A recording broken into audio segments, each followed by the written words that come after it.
Hey friends, good morning, cheers, and welcome to April. It is a strange April, right? And I wanted to share some reflections with you that have become even more hilarious in the last 15 minutes. I'm going to share with you a verse about how challenges develop who we are as humans and who we are as people of faith. And I planned on doing this in such a peaceful way early in the morning, but I woke up to a failed alarm because I wanted to be out here earlier before the sound of traffic happened. And now we not only have traffic in the background, but you'll hear it. We have construction, which is always good for audio. So a failed alarm. And then I went out to the kitchen and my phone popped up, a push notification of our leaders in our government and our nation saying, hey, things are going to get worse. You thought this was bad. Wait till the next 2 or 3 weeks. That is it. That's a foreboding thing to wake up to.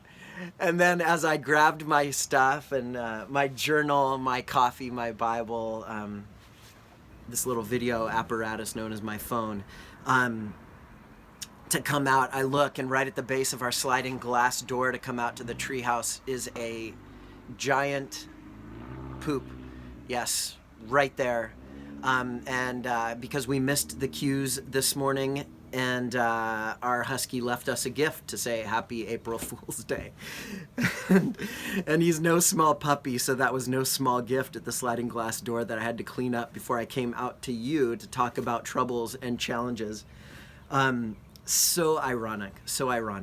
The Scripture has a lot to say about trials and challenges, about how they shape us. One of my favorite books in the Bible, a letter in the New Testament called James, talks about we should consider it pure joy whenever we face these trials and challenges as humans, because they develop our character and they develop our faith.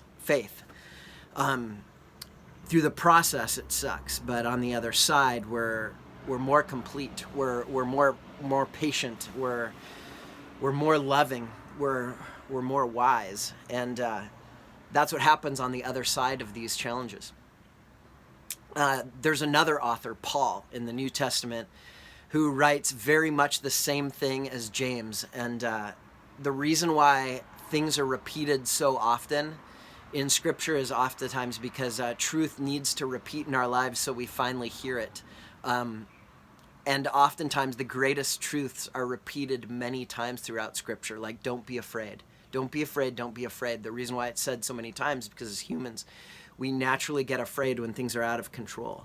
And we need that whisper from God that says, hey, don't be afraid, lean into me. I'm with you. So to echo some of that, Paul in Romans, he's talking about one of the gifts of faith in a God that is not only with us, but is also on the other side of challenges. He's ahead of us. Paul says this in Romans 5. He says, hey, friends, there's more to come. But we continue to have joy, even when we're hemmed in with troubles, because we know how troubles can develop passionate patience in us. I love that, passionate patience in us, and how that patience in turn forges the tempered steel of virtue and character.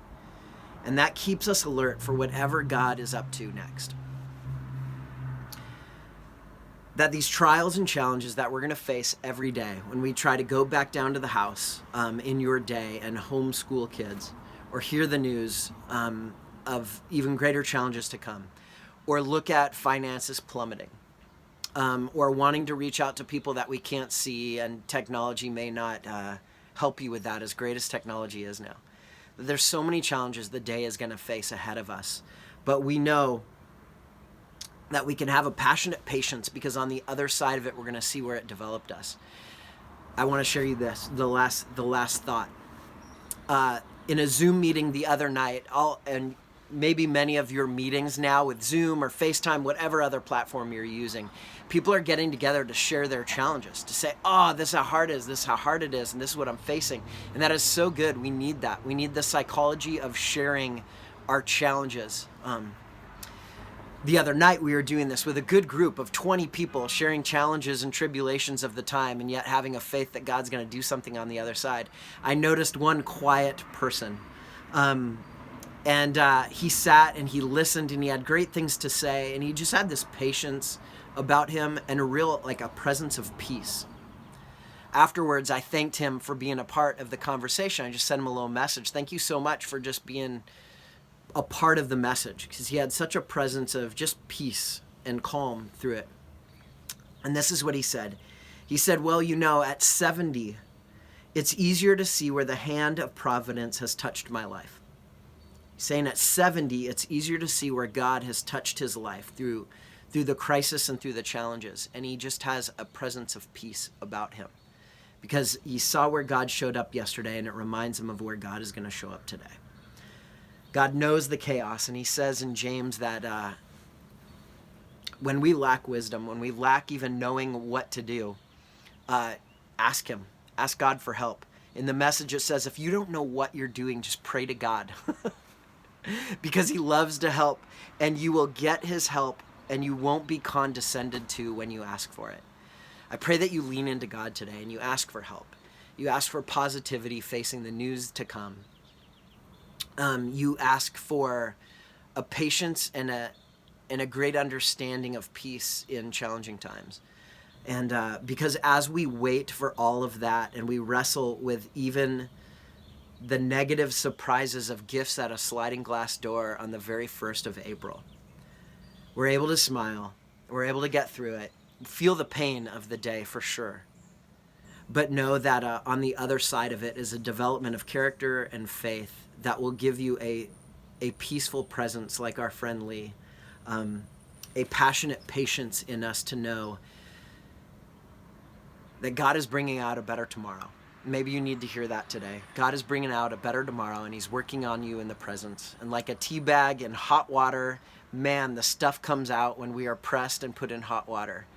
But then we get to see who we truly are, and we get to work on that character, and really we get to work on that faith in days of troubles and challenges. And they're developing us for the good. And so may you be drawn in these challenges to take our eyes off of self and to look for how we can help others. To take our eyes off of our own challenges right now and reach out to friends and just say, how you doing?